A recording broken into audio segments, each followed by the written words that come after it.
এডিলেডের মধ্যে ম্যাচ শুরু হইতেছে, অর্থাৎ second test match border Gavaskar trophy, এবং অস্ট্রেলিয়া আজকে কিছুক্ষণ আগে দেখলাম যে তারা স্কোয়াড অ্যানাউন্স করে দিছে, অর্থাৎ সেখানে একজন চেঞ্জ।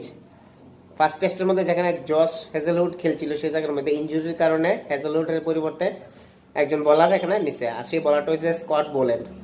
বোল্যান্ড খুবই ভালো বলার এবং ইন্ডিয়ারে হয়তো কিছুটা এখানে সমস্যায় ফেলাইতে পারে।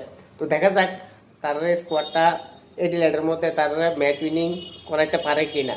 আর তাছাড়া ভারতের দিক থেকে যদি চিন্তা করি, ভারতের কিন্তু এখন পর্যন্ত কোনো স্কোয়াড অ্যানাউন্স করছে না এবং খুব মিস্টিরিয়াস একটা কন্ডিশন করে রাখছে, যেখানে ভারত কীরকম প্লেইং ইলেভেন নিয়ে খেলবো এটি কিন্তু এখানে বলার দেখার বিষয়।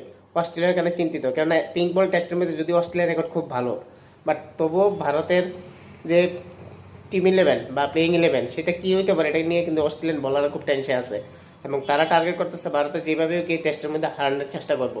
যদি হারাতে না পারে এবং ভারত যদি ম্যাচ জিততে